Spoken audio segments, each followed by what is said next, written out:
Жакшылыктын жолу.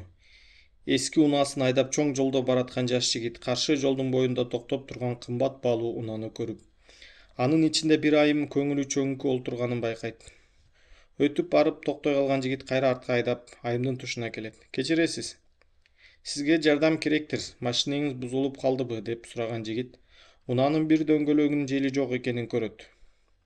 Сиз менин унаамда олтуруп туруңуз, азыр муну алмаштырып оңдоп бергенге аракет кылайын дейт ал. Бул чын айтып жатабы же бир нерсе кылып мени алдап кеткиси барбы деп айым алгач чочуркап. Анан кайра шектүү оюнан кайтып, жигиттин мээримдүү жылдыздуу жүзүнө ишене макул болот. Дөңгөлөктү алмаштырып бүткөндөн кийин айым жигитке абдан ыраазы болуп, сизге чоң рахмат, убактыңыз менен мээнетиңизди аябаган мындай кичпейилдигиңиз албетте чоңго арзыйт. Бирок колуман келгенин берейин, ишиңизди канчага баалайсыз деп сурайт.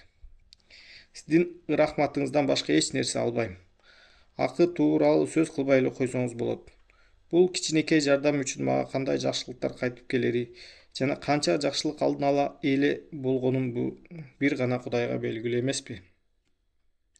Эгер сиз мага өтө ыраазычылык кылгыңыз келсе, анда жардамга муктаж болуп турган башка бир адамга көмөктөшүп коюңуз. Ошондо анын менен эстеп, мага болгон акыны төлөгөндөй кабыл алыңыз. Эми болсо жолуңуз шыдыр болсун, алыс жолдо жалгыз калган күндөрүңүз болбосун деп узатат. Бир четинен жигитке терең ыраазы болгон, экинчи жагынан анын сөзүнө баа берип таң калган айым сапарын андан ары улап баратып, жолдон тамак ичүүчү жайга токтойт. Киргенде эле тейлөөчү кыз чарчаңкы жүзү менен жылмайып, аны сылык сыпаа тосуп алат. Айым орун алып, тамак келгиче тигил сыпаа кыздын ары бери жүгүрүп тынбай иштегенине көз салат да анын кош бойлуу экенин байкайт. Кандай кайраттуу, эмгекчил жан деп ойлонот жолоочу айым.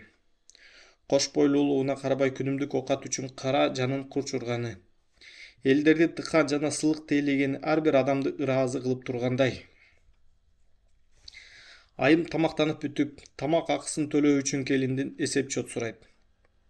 Сурайт да дал ошол учурда жанагы жигиттин сөзү эсине келе түшөт. Келин үстөл үстүнө таштап кеткен эсеп чот кагазын мукабасын ачып, тамактын акчасынан тышкары тыккан бүктөлгөн ак кагазды салып коет да аны көздөй басып келаткан келин менен коштошуп чыгып кетет. Эсеп чот кагазын үстөл үстүнөн алып, анда бүктөлгөн ак кагаздын сыртынан сиз мага эч нерсе карыз эмессиз. Бүгүн бир жигит мага чоң жардам көргөздү. Ал эми менин жардамым сиздин муктаждыгыңыз үчүн болсун. Эгер сиз жараткан алдында мага ыраазычылыгыңызды билдиргиңиз келсе, анда бул жакшылыктын чынжырын улап кетиңиз деген сөздөрдү окуйт келин. Анан бүткөлгөн кагазды акырын ачып караса, өзү бир айда араң тапчу акчанын өлчөмү бар экен. Күтүлбөгөн мындай жагдайдан уялган келиндин бети ууру кылгансып кызарып, эмне кыларын билбей терезе жакты карайт. Айым болсо бул убакта машинасын жүргүзүп, ал жайдын короосунан чыгып бараткан эле. Келиндин көзүнөн сүйүнүчтүү жаштарды айланып, бул айым мага акчанын ушунчалык зарыл экенин кайдан билди экен деп таң калат. Иштен кийин үйүнө кайтып күйөөсүнүн да келип калганын көргөн келинчеги босоодон бутун чечпей жатып эле жаңылыгын айтып баштайт. Аны мындай көтөрүңкү маанайы өтө кызыктырып, келинчегинин сөзүнө көңүл буруп, аяғына чейин угат. Угат да заматта терең ойго чөмүлүп бүгүнкү айымды эстейт. Жараткандын керемети ушунча так, ушунча тез белем деп таң калып, чайыттай ачык турган асманды терезеден тиктей карайт. Сенин жасагандарың жараткан алдындагы соопчулук, жараткан үчүн багытталган иш. Жараткандын улуулугуна болгон таазим болсо, анда турмушуңдагы бардык нерселер жеңил жана оңой бүтө берет.